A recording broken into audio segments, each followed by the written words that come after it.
Hello engineers, welcome back to my YouTube channel civil site विजी। दोस्तों, आज बहुत ही नॉलेजेबल वीडियो आपके पास हम लेके आए हैं। दोस्तों, ख़ास करके ऐसे इंजीनियर्स जो हमारे साइट पर काम करवा रहे हैं और उनको ये चीज़ें एकदम बहुत ही ज़रूरी, बहुत ही नेसेसरी है, इसको आपको मालूम होना ही होना चाहिए। तो दोस्तों, ये टॉप और इम्पोर्टेंट प्रैक्टिकल बेसिक टर्म हैं जो साइट इंजीनियर्स को मालूम होने चाहिए। ये आठों पॉइंट आपको एकदम जो है याद होने चाहिए, मालूम होने चाहिए किस तरह लगता है ये साइट पर और कैसे लगाते हैं, कहाँ यूज किया जाता है, इसका फुल डिटेल्स में आपको होना चाहिए। तो दोस्तों, अभी अगर आप हमारे चैनल पर यूट्यूब पर अभी अगर आप हमारे चैनल पर नए हैं तो दोस्तों हमारे चैनल को सब्सक्राइब करें और लाइक करना ना भूलें। तो दोस्तों, चलिए आगे बढ़ते हैं। जो 8 हमारे बहुत ही important topic practical basic term है उसको हम आपको बताते हैं। पहला आपका लैपिंग जोन, दूसरा डेवलपमेंट लेंथ।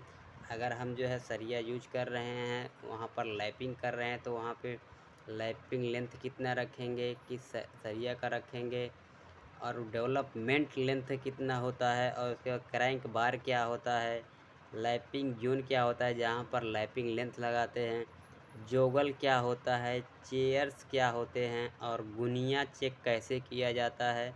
साथ ही साथ बेंड इन स्टीरप्स में जो बेंड होते हैं वो कैसे किया जाए, इसके बारे में दोस्तों हम आपको डिटेल्स में बताने वाले हैं। तो दोस्तों, आते हैं सबसे पहले पॉइंट पर, लैपिंग लेंथ। लैपिंग लेंथ क्या होता है?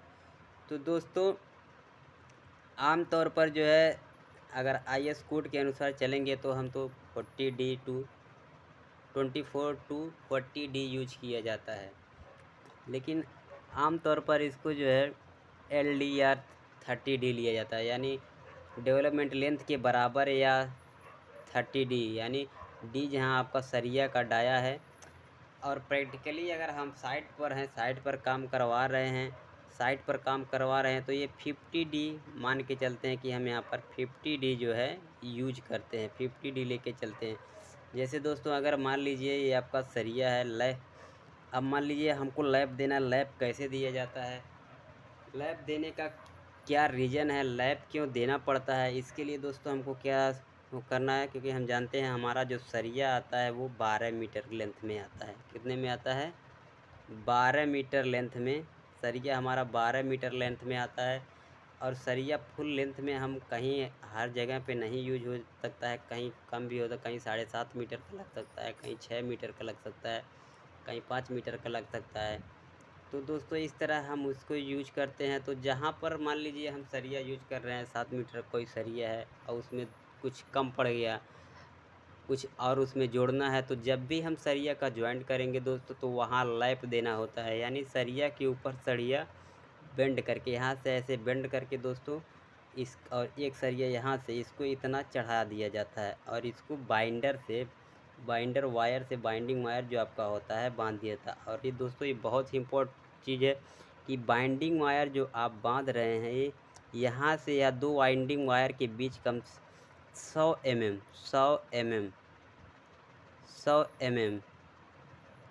यानी 10 सेंटीमीटर से अधिक की स्पेसिंग नहीं होना चाहिए प्रत्येक बाइंडिंग वायर के बीच। 10 सेंटीमीटर से ज़्यादा का जो है, यानी 100 mm का से ज़्यादा का डिफरेंस, दूरी नहीं होना चाहिए। और उसके बाद दोस्तों, हम यहाँ पर जो लैप लेंगे दोस्तों, ये दूरी जो लेंगे 50D, अगर साइट पर काम करवा रहे हैं दोस्तों, 50D अधिकांशतः हम इसको लेके चलते हैं।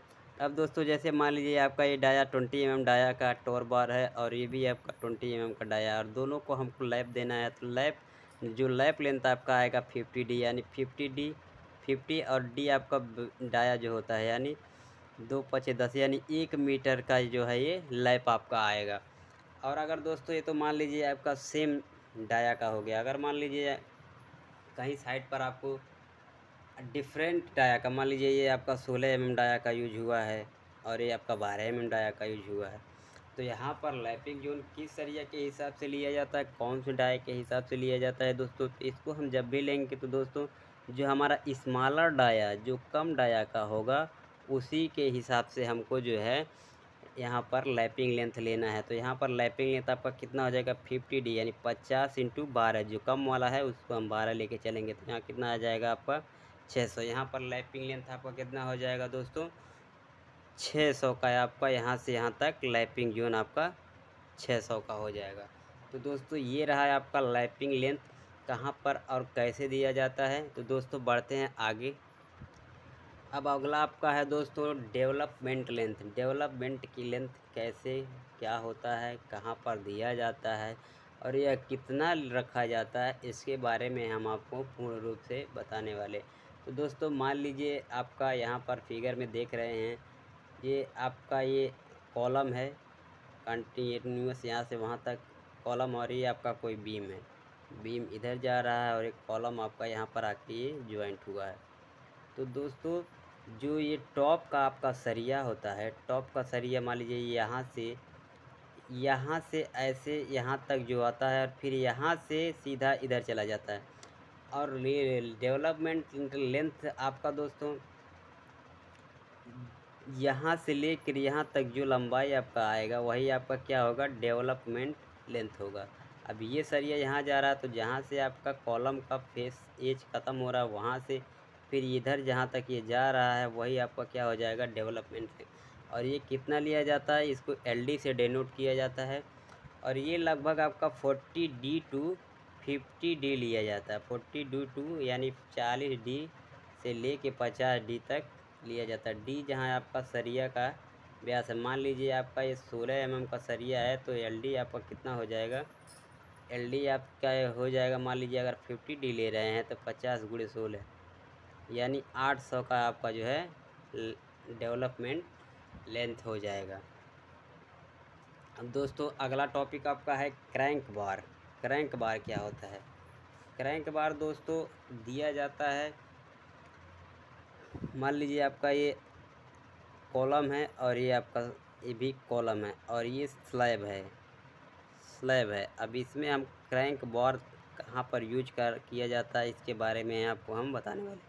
तो दोस्तों स्लैब में देखेंगे, स्लैब या बीम कोई भी हो उसके सेंटर पर जो है यहाँ पर मान लीजिए यहाँ पर सबसे ज़्यादा बेंडिंग मोमेंट जनरेट होता है, यानी यहाँ पर आपका पॉजिटिव बेंडिंग मोमेंट होता है। और जैसे जैसे इधर जाते हैं, जैसे जैसे यहाँ जाते हैं, यहाँ पर आपका कम होता चला जाता है। यहाँ पर जैसे आप जाएंगे यहाँ पर 0 बेंडिंग मोमेंट होगा और आगे बढ़ेंगे तो ये आपका जो है माइनस पे, इधर माइनस बेंडिंग मोमेंट होता है, इधर भी माइनस और इधर पॉजिटिव बेंडिंग। तो जब हम आपका क्रैंक बार ऐसे जगह पर दिया जाता है जैसे आपको मान लीजिए पॉजिटिव की से नेगेटिव की तरफ बढ़ रहे हैं, जैसे जैसे बढ़ें और यहाँ आप एक ऐसा पॉइंट आएगा जहाँ ये 0 हो जाएगा और इसके बाद यहाँ नेगेटिव चला जाता है। तो यहीं पर आपको जो है क्रैंक बार देना होता है। दोस्तों क्रैंक बार का लेंथ जो आपका होता है जब भी दिया जाता है क्रैंक बार, तो L/3 दूरी पर दिया जाता है। L/3 दूरी पर दिया जाता है। L जहाँ आपका ये स्पॉन है, स्पॉन जो आपका बीम का स्पॉन है L/3 दूरी पर दिया जाता है। और क्रैंक बार जो है कि ये जो तिर्यक लंबाई होती है ये आपका 0.2H, मान लीजिए यहाँ से यहाँ तक अगर H ऊंचाई है, H है, तो ये आपका हो जाएगा 0.42H होगा। तो दोस्तों इस तरह क्रैंक बार आपका यूज किया जाता है, क्रैंक बार लगाया जाता है। तो दोस्तों वीडियो हमारा आपको उम्मीद है काफ़ी इफ़ेक्टफुल लगा होगा। तो दोस्तों अगर हमारा वीडियो आपको अच्छा लगे तो सब्सक्राइब करें और चैनल को शेयर करें और लाइक करना ना भूलें। तो दोस्तों जय हिंद, जय भारत।